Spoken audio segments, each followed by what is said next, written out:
Good morning, happy Friday, and welcome back to the NOFO Live Show, where I, Sunita, along with my co-host Tracy, we hop on every Friday and host this North Fork podcast.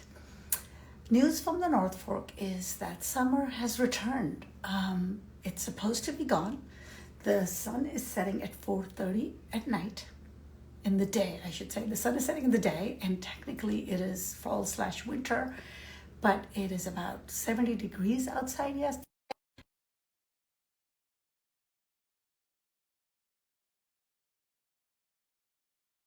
Um, which on paper sounds fabulous, but the 70-degree weather is really not great for all of us. And certainly the farmers are struggling without the rain. Good morning, Good Mary. How morning. are you? I'm good. How are you? I'm good. Thank you for filling in for Of Tracy. course, of course.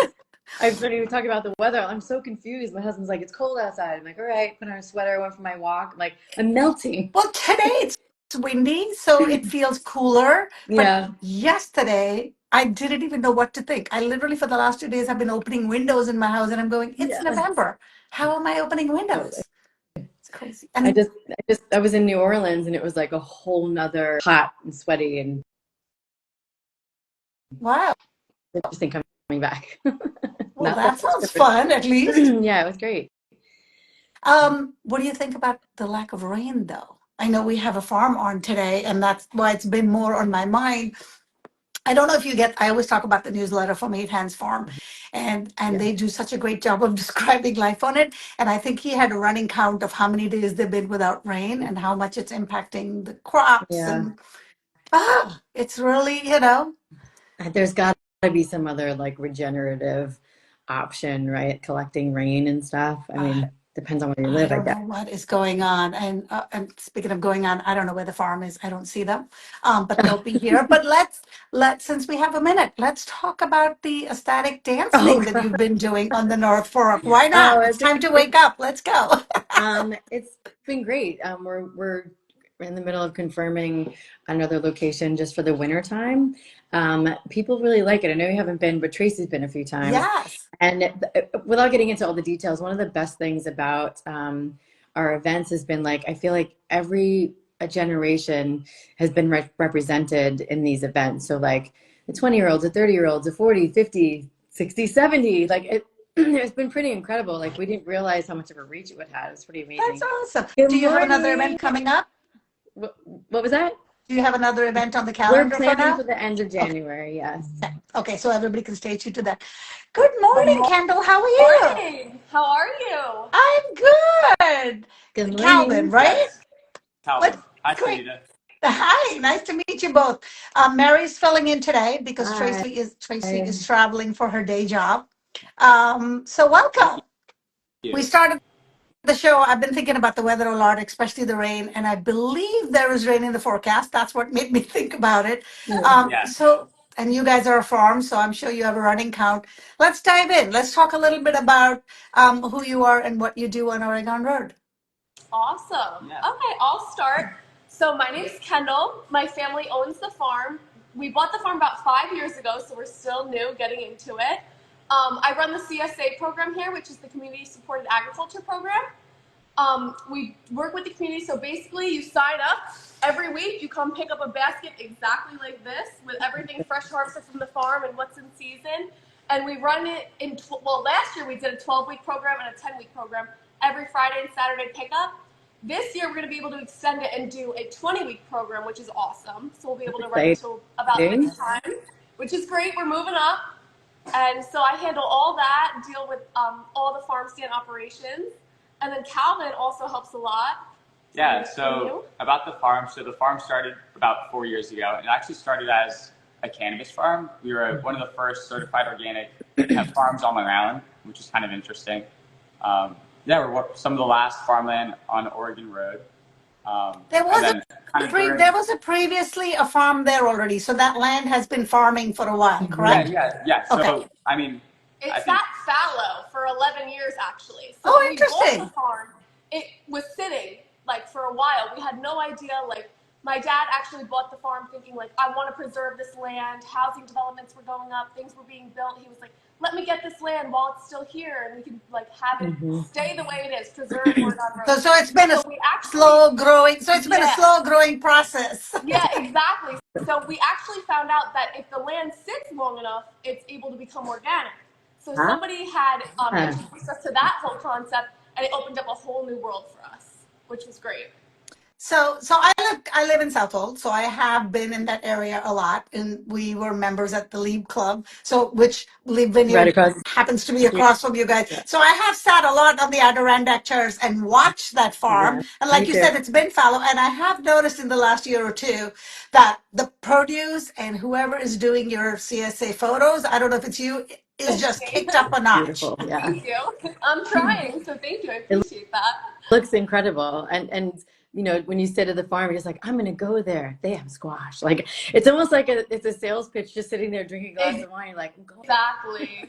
Well, and you guys also have that beautiful truck on the back of which you Totally. keep the produce, correct? Yeah, so we So actually started out with nothing there. I was actually in high school when we started the farm. And we literally started just like this, foldable table and chairs, and we would sit out there all day and sell seedlings and wait for someone to drive by and buy a seedling. So it's funny, like you said, sitting at Lead, people have seen it grow. We started with one truck, the one that we still keep because that's been our staple piece. And then we got another truck, and then the silo grew, and then it just keeps going and going from there, which is great. so what are you growing now in terms of So produce and what's available in the CSA? yeah, so our CSA for the season has winded down. So this year we only did like a 10 and a 12 week.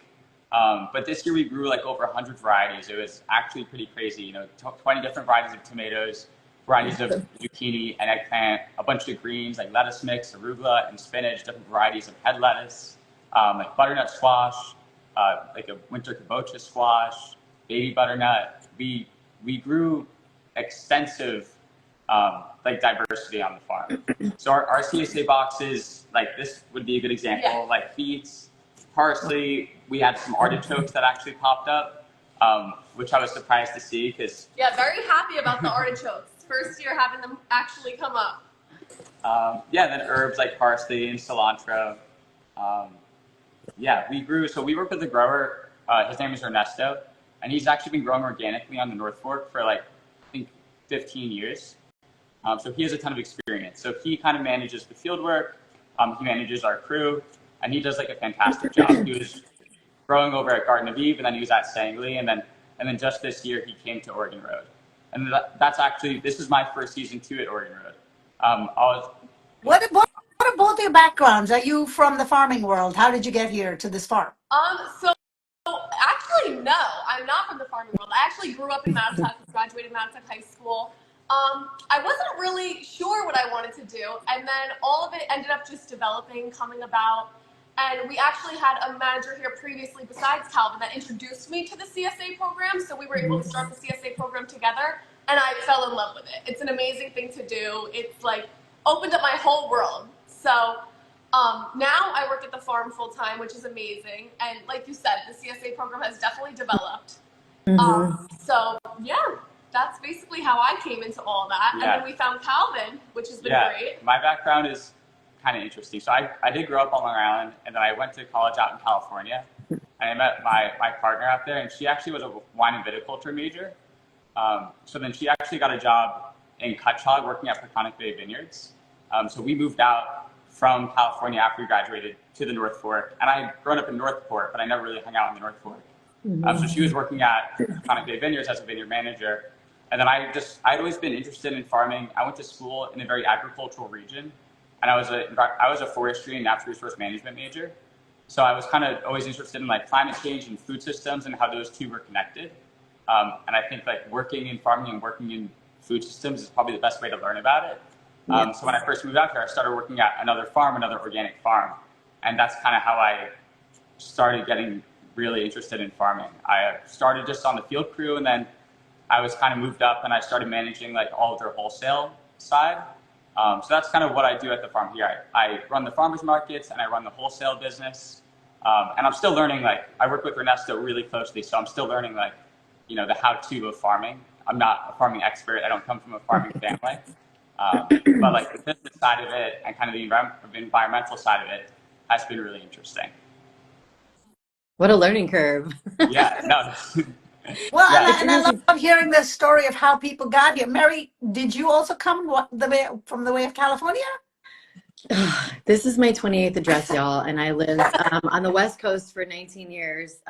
Portland, Oregon. I worked in LA. I lived in San Francisco in the Bay Area.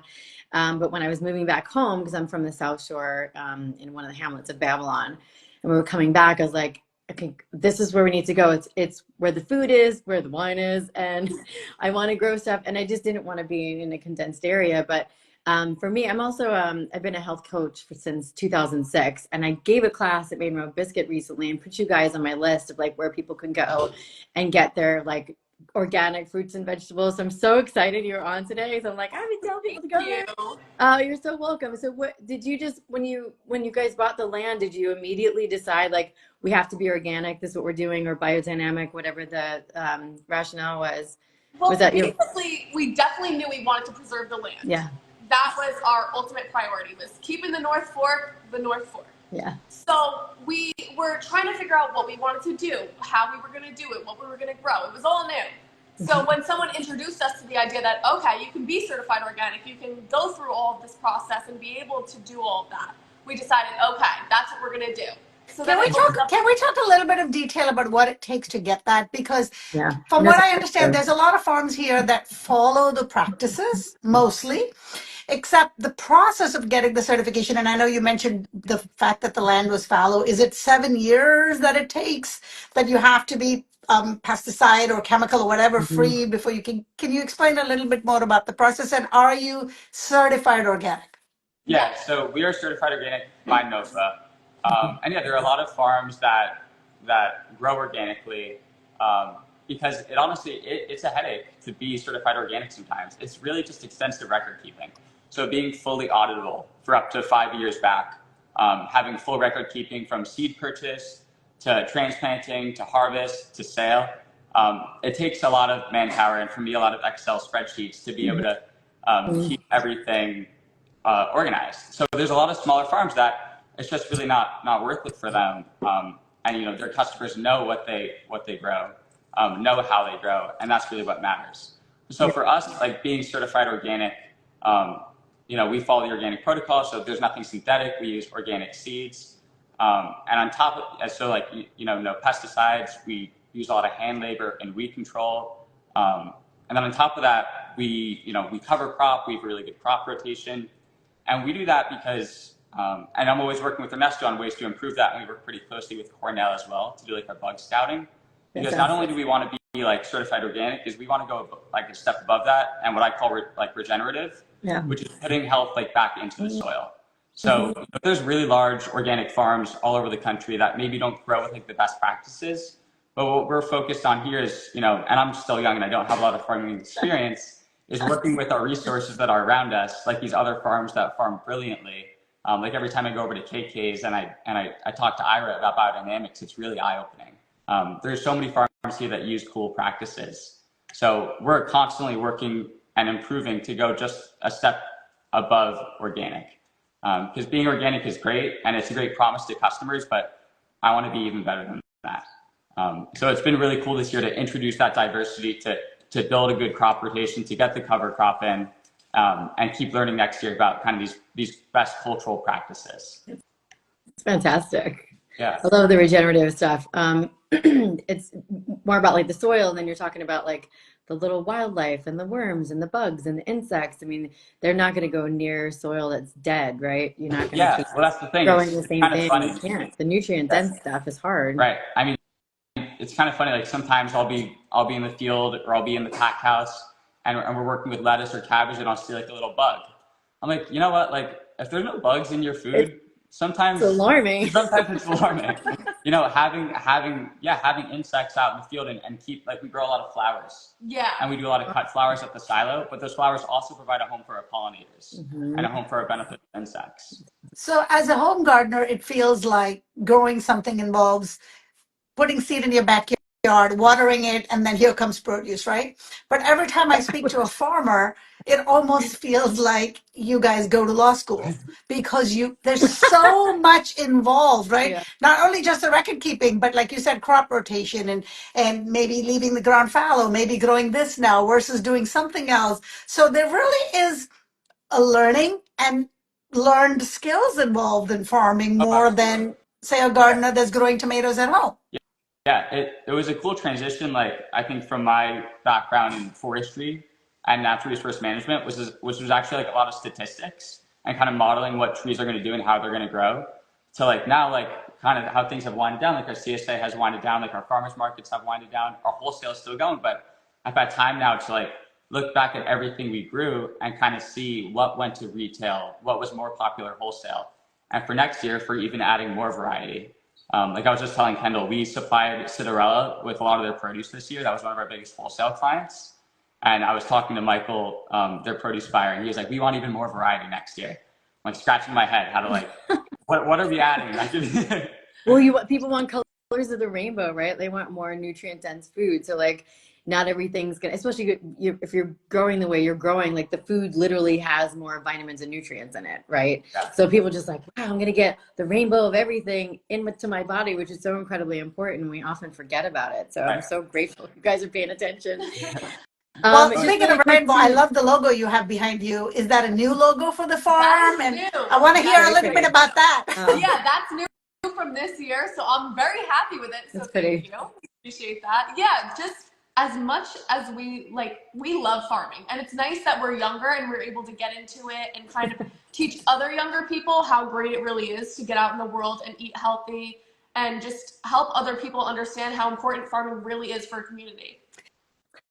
And we use the word CSA, and it's a great acronym, but I really wish that we would use the entire phrase community supported agriculture, because literally that's what it is, Exactly. right? Like people are pre-buying your produce in advance, so you know how much you need to grow, you know how much you have. So it is really the community pitching in and being able to support the farmers. So can you talk a little bit about how important the CSA is to you, and also when do you start for 2025 and how it's going to Yeah. work? So the CSA is my favorite thing. I love just like getting to show people what it's all about. Some people are hesitant to sign up. They're like, I don't cook. I myself, no good in the kitchen. I'm working on it, but the CSA I feel like gives people an opportunity. You get to come to the farm weekly. It's nice to see everyone in person, say hello, talk about your week. You get to see how the farm's developing, from our cut flowers to what's new in your basket. You get to pick up a nice basket every week. And it's great because getting people to come to the farm, they see how important picking up this basket is for us. So when you sign up for the CSA, that money is then helping us buy tools, buy seeds, acquire staff to help us with everything that we need done on the farm. So the community supported agriculture program is super, super, super important to us. We usually start around Memorial Day, give or take how things come up. Next year, we're going to extend our program, so we'll have a 20-week program, which will probably run until this time. We're going to offer half shares too, which are a little bit smaller. So, like, say you have a 1 or 2 person household, you're not getting a whole big basket, and you're worried about things going to waste, which is My new problem. for next year, So which the is great. half share covers 2 people, and the full share covers maybe 4 or 5. Is Yes. that what? Yep. Okay. Yeah. Exactly. So Awesome. that'll be super fun. The sign up is already live. I wanted to give people an earlier opportunity to sign up, like secure their membership. So we'll be running signups until probably, I would say, before Memorial Day. Yeah. I do want to have a cutoff of when, so we're not getting all mixed up. So the signup is live on our website. If you go on our website and click the CSA tab, all the information's right there. Okay. So that's super great. Yeah, Dane Super was easy to sign asking. up. Yeah. Yes. Well, It's and that's also then if you grow, if you have 50 or 100 members, then you know how much cabbage you need to grow to go. Because when you have a farm stand and you're putting stuff out, you never know as you pick it how much traffic you might get on any given day. But a weekly exactly. pickup. Yeah, so we balance that. We then balance the wholesale, and then we balance the farmers markets too. So it's nice to get a head count on how many people we're gonna have, because I know that's how many people are coming a week. It's also super great. Like, I love when kids come to the farm and they get excited and they want to see and they want to run around and learn about things. So I definitely want to try to incorporate more of youth educational programs into the CSA, like run some like botanical programs, learn about flowers, plant a seed, like do some things like that. So the CSA for me is going to be more than just a weekly pickup. I want to run programs, I want to do certain things, little workshops, and make it just more of like a community place where you can come, you can hang out, you can learn about the farm, get to know us. That would be awesome. So I have a 12-year-old, she's going to be 13, and she just entered, the junior high school. And we're talking about it with friends, like, we got to get them stuff to do. Like, let's send them out to farm camp. Like, because back in the day, like, there was a farm camp at Sangli a long time ago. And I almost sent my daughter, and like, we keep talking about it, like, do something for the tweens and teens. They need something to do. And they also have, like, there's a program there where they get community service hours. So you could, reach out to the high school about that. Yeah, exactly. As much as I can do to bring people into the farm, get to know us, see the place, see how really important it is. Anything I can do, I'm working on it. Awesome. I love your enthusiasm. You said in the beginning that after you graduated from Matatuck, you didn't know which direction you were going in, but it sounds to me like you literally have found your happy place. Exactly. And that's the truth. I had no idea, as many people do. Like, I'm not going to pretend I knew what I wanted to do because I didn't. Yeah. So it was nice to almost get like a push in this direction. And like you've said, the CSA started as a little thing, like a couple members, and it has really grown and taken off. And like, I love getting to take my weekly pictures. Ask Calvin. I'll sit there for hours and make sure. Well, every time you post that basket of produce, because I am one of those people that is hesitant to sign up for any CSA because so many farms offer it, for the reason that, okay, now I waste the grocery store produce, so I don't want to waste the organic produce. Exactly. That's how my brain works.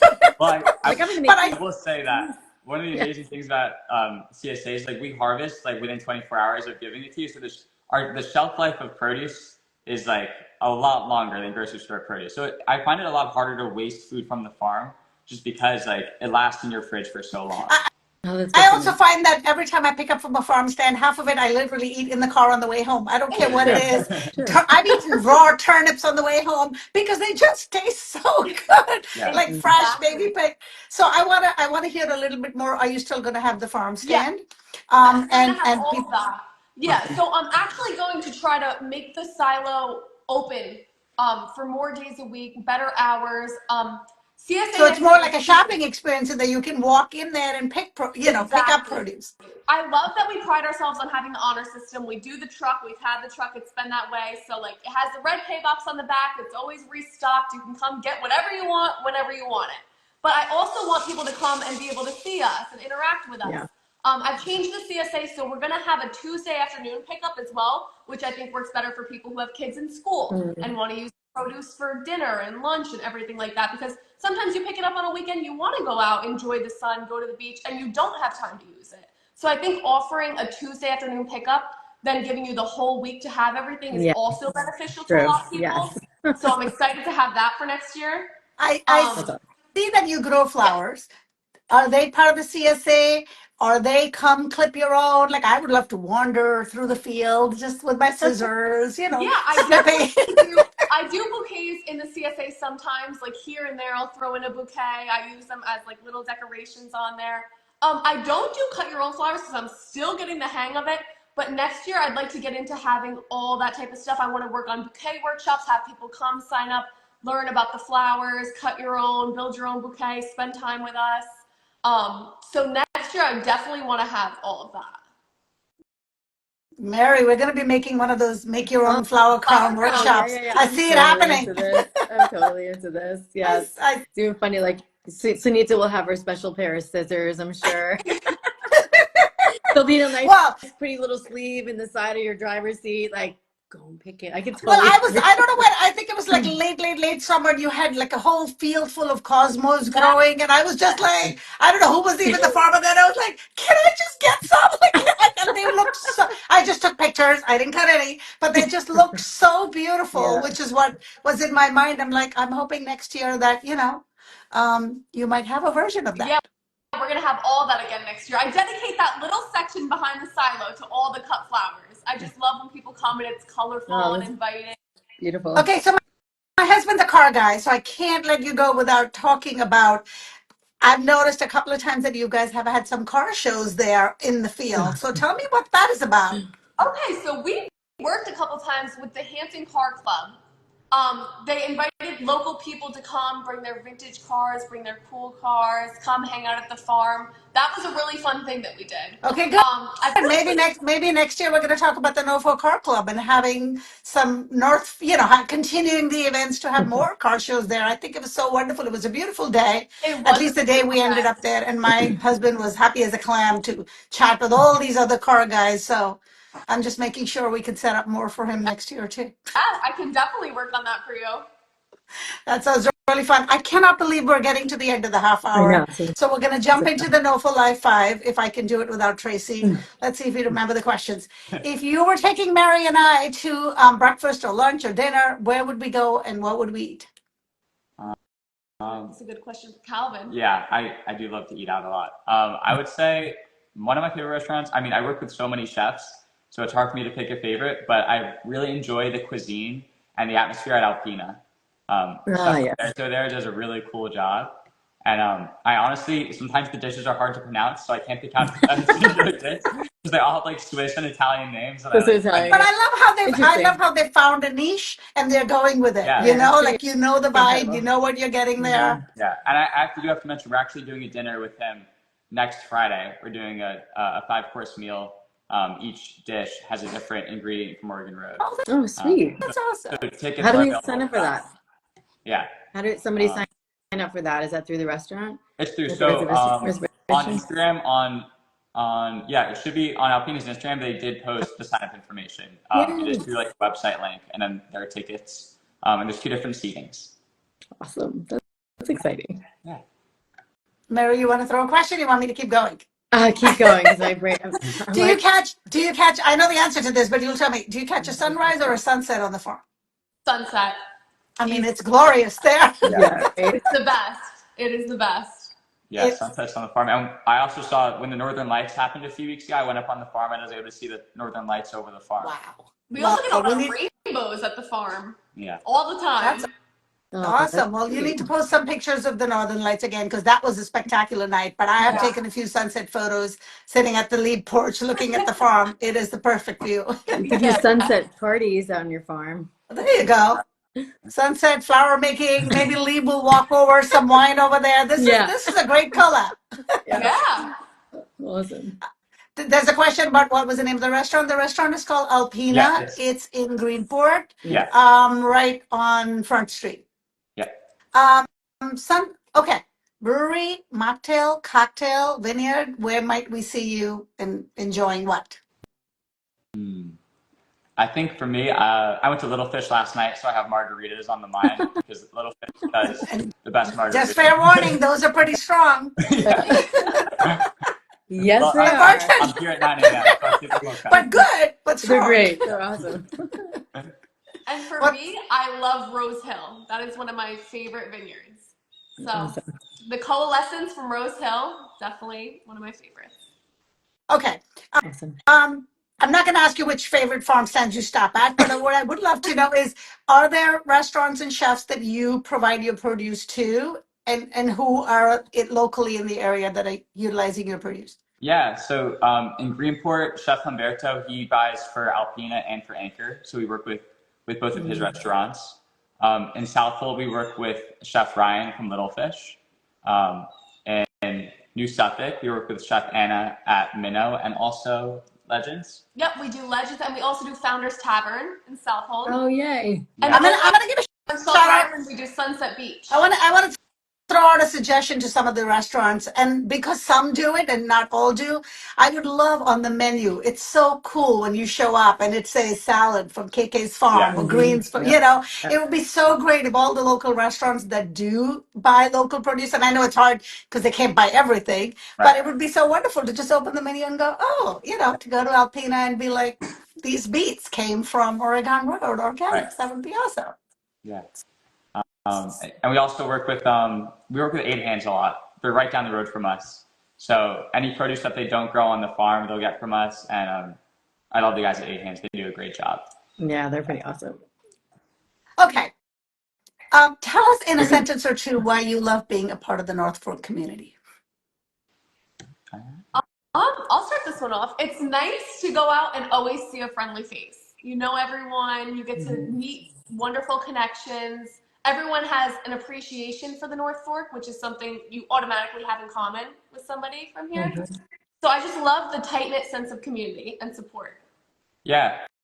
Yeah, I mean, it's really cool, like, working on the farm, like, side of things, because I feel so lucky and fortunate to work with so many great, like, chefs and restaurants. And I think it's really special here how everyone really is on the same page as far as, like, supporting local. Like, anything you get local, a lot of people want to support local businesses, any local products, whether it's vegetables or whether it's, like, you know, a local liquor distilled from Matchbook. There's just so many great, like, local producers, and it's cool that everyone's just, it's just that tight-knit community and everyone wants to support each other.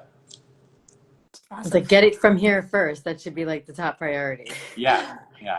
I mean, the North Fork is known for wine country and farm country, and there are a lot of farms, but it sounds to me like we can't have enough. We can't have enough vineyards and we can't have enough farms. So I personally am grateful that we have another great option, especially because you're organic, and also because it really warms my heart to see the next generation of farmers be so enthusiastic. And so I feel like, okay, we will continue to be able to live this beautiful life that the North Fork allows. Thank you for joining us and sharing your story. And we'll put up the link for the CSA sign up for those who want to sign up early and reserve their spot. Awesome. Thank you. You guys are incredible. I really appreciate what you're doing. Yeah, it's a pleasure to talk to you guys. Thank you, Mary. Always great to see you. And we'll see you on the dance floor. Yes. Take care. Have a good weekend, everybody. Bye. Bye.